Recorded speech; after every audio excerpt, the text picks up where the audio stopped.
los saberes previsionales, que tampoco se ponen porque tenemos que proyectar la recaudación y no se anticipa tampoco un aumento de haberes previsionales sin tener la recaudación contante y sonante.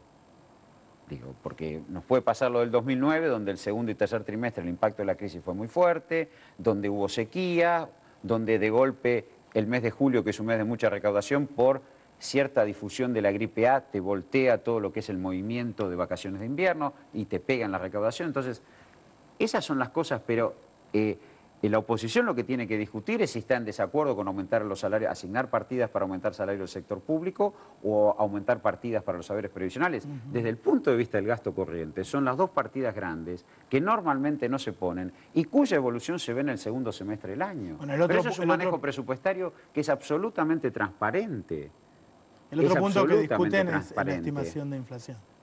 Vamos a terminar primero con la estimación de crecimiento. Y el tercer punto, que es componente del presupuesto, hablamos de salario del sector público, una porción importante es educación, hablamos de prestaciones sociales, que son los saberes previsionales y asignación por hijo, y hablamos de la inversión pública. La otra discusión es que, afortunadamente, haber llevado la tasa de inversión pública de 1.3 del producto, que fue el promedio de la década anterior y principios de esta década, al 4,1, es lo que nos permitió crecer un 70%. Es decir, las tasas de crecimiento del 8% se sostienen porque hay energía, porque hay vialidad, porque hay vivienda. Digo, si no, entonces ningún país cuestiona que un presupuesto tenga una elevada tasa de inversión pública. Al contrario, se puede discutir la prioridad de las obras, que sería lo razonable, pero no se lo embiste y dice, todo esto es dinero para debido. Como si acá haber incrementado 3.700 megawatts de electricidad entre el 2007 y el 2010 hubiera estado mal y estarían diciendo hay cortes de luz. Entonces, prestaciones sociales y componente de inversión pública son cuestiones absolutamente transparentes. Ahora, vamos a la pauta inflacionaria. Acá el primer punto que quiero discutir es una cuestión de fondo. Nosotros vemos una enorme expansión del consumo. Se dio en el primer trimestre de este año que el consumo explicaba el 86% del crecimiento del producto. Y en el segundo trimestre de este año el consumo explicaba el 57% y ya empezó a crecer la inversión afortunadamente. Cuando una economía está consumiendo de este modo, no hay espiral inflacionaria y no hay crack, porque habría deterioro del poder adquisitivo, habría una enorme tensión social. Digo, los sindicatos, más de 150 convenios colectivos se cerraron casi sin conflicto sindical, o de muy baja intensidad, y habría en los sectores vulnerables una enorme inquietud, y habría retracción de consumo y presión cambiaria. No hay retracción de consumo justamente porque las paritarias convalidaron incrementos de promedio de 25%. Pero eso quiere decir que convalidaron 25%... ¿Se supone que la inflación debe haber estado... No, lo que se supone es que los sindicatos tienen buen poder de negociación, porque lo que han mostrado en los últimos años los empresarios es que cuando fueron a pulsear con los sindicatos, generalmente tuvieron que otorgar más aumento que el que empezaron discutiendo. Es decir, el que se plantó terminó porque se desata un conflicto en el cual la situación de empleo hace que el sindicato tenga buen poder de negociación y hay recuperación de participación del salario en la economía. Pero además, el gobierno ha tenido política de ingresos para toda la pirámide etaria de un hogar. Aumento de los saberes previsionales, aumento del margen de cobertura previsional, el que no tenía jubilación la tiene, el que la tenía se la aumentaron. Para los trabajadores activos, como decíamos antes, la negociación colectiva, pero además de la negociación colectiva, fijar el piso de salario mínimo que juega sobre el asalariado informal. Sabemos que todavía hay 3,5 millones de asalariados informales, que cuesta mucho incorporar, pero el gobierno le ha fijado un piso de ingresos, que es 1.800 pesos. Y además, a los sectores de ingresos medios y medios altos modificó las retenciones de impuesto a las ganancias, desde lo que se conoció como tablita de Machinea, y además, últimamente, subiendo el mínimo no imponible. O sea que hubo política para todo el segmento de trabajadores activos. Y finalmente, para completar la pirámide de ingresos, niñez y adolescencia con la asignación por hijo. Es decir, en un hogar ingresa un bloque de dinero que sostiene con esa política de ingresos el consumo. Entonces, eso en cuanto a lo que pasa con el consumo y el tema precios. O sea, hay un nivel de consumo, hay diversificación del consumo y hay un problema en algunos segmentos. Pero el gobierno ha sostenido el poder adquisitivo de la población por distintas políticas. Ahora vamos a la medición. Y esto yo me tomé el trabajo de entrar muy fuerte en la medición tomando las tres principales centros de consumo. ¿Vas a defender al INDEC? Como siempre. como siempre. Cámara. Es más, yo llevé y expliqué las estimaciones de crecimiento de la actividad que daban las cámaras empresarias. Son todas superiores a la del INDEC. La Asociación de Fabricantes de Cemento Portland, Sí. la Asociación de Fabricantes de Automóviles, la Asociación de Fabricantes de Electrodomésticos, la Cámara de Fábricas de Máquinas y Herramientas. Digo, todos Contámelo del INDEC que me dan... interesa. Pero vamos a la medición de la... Porque primero quiero dejar claro que no hay espiral inflacionaria cuando un país está consumiendo como está consumiendo este país. Y además de espiral, sabemos que la espiral inflacionaria llevaría presión cambiaria y el tipo de cambio está sostenido conforme a lo que previmos el año pasado, así que tampoco pasa. Ahora vamos a las mediciones. Sabemos que Argentina tiene, vamos a fijar, 3 grandes centros de consumo: Buenos Aires, el área metropolitana, Córdoba, Rosario, ciudades de consumo sofisticado, góndolas de supermercados con diversidad de productos, mucha variación. El INDEC mide el área metropolitana. Y yo me fijé qué medía el Instituto Provincial de Santa Fe, que abarca Rosario, y qué medía el Instituto Provincial de Córdoba, que abarca Córdoba, los 3 grandes centros de consumo del país.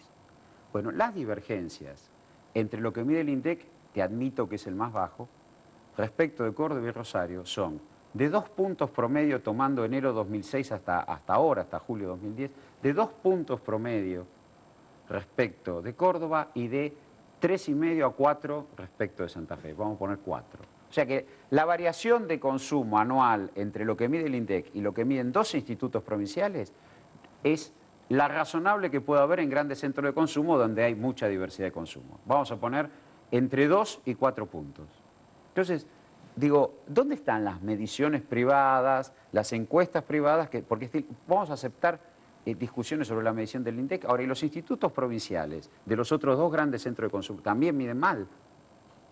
Digo, estamos hablando de variaciones de 5 puntos anuales en el máximo, en algún pico, en ciudades de varios millones de habitantes con centros comerciales enormes, con una diversidad enorme de oferta de consumo. Y es más, si hubiera una medición solo de la ciudad de Buenos Aires, por fuera de lo que es el tercer cordón del área metropolitana, yo estoy seguro que iría bajando el nivel de precios hacia el segundo y tercer cordón. Vos decís que habría... el índice está tirado por las clases medias altas. Por la diversificación de consumo, además la medición de canastas.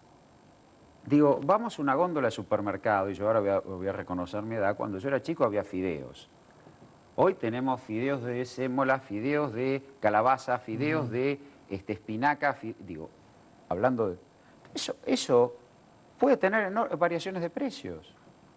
Ahora, la realidad es que las variaciones en la medición no son abismales, ni no hay ningún indicador que refleje, nadie me ha puesto consistentemente las tasas de inflación del 30% que hablan algunos analistas. Insisto, el gobierno ha tenido política de ingresos para un hogar, desde los jubilados, los trabajadores activos y los chicos, de modo tal de que se sostiene el poder adquisitivo. Entonces, cuando un país está consumiendo, cuando un país está resolviendo la puja distributiva por cauces normales, sin mayores tensiones, cuando un país está viendo la recuperación de la inversión, cuando uno ve que las importaciones son de bienes de capital que se recuperan y de bienes intermedios que los empresarios estoquean, digo, no puede hablarse de un crack inflacionario. Yo creo que es poco serio, digo. El diputado Aguad, la última cosa respecto al tipo de cambio, que es la otra variable. Hablamos de inflación, hablamos de crecimiento. El diputado Aguad dice que no somos competitivos porque alguna gente compra en Miami. Ahora, hay 1/3 de exportaciones industriales en la Argentina.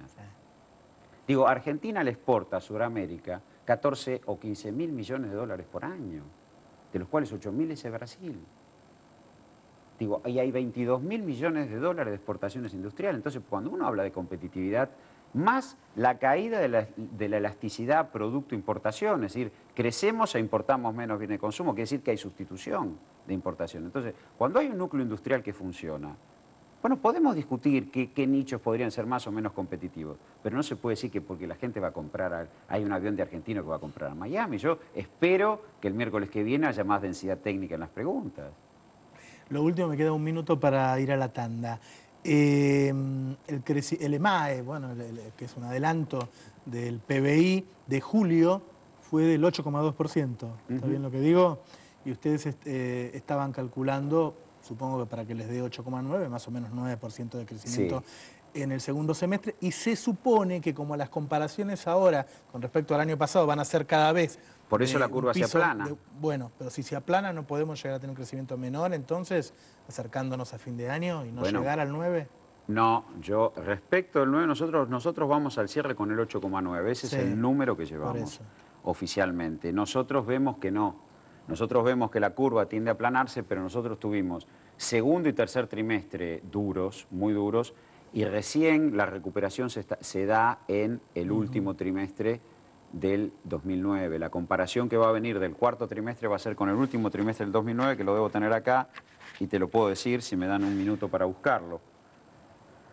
La comparación va a ser con 2,6% que fue el cuarto trimestre del 2009. Claro. Así que la curva tiende a aplanarse, pero se sostiene. Esto lo hemos medido técnicamente y por eso es lo que nosotros exponemos. Pero sí después creemos que el aplanamiento de la curva prosigue. Claro.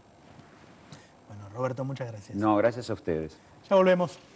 El tiempo justo para ser la gran nación. El ser chico hoy no duele en el alma.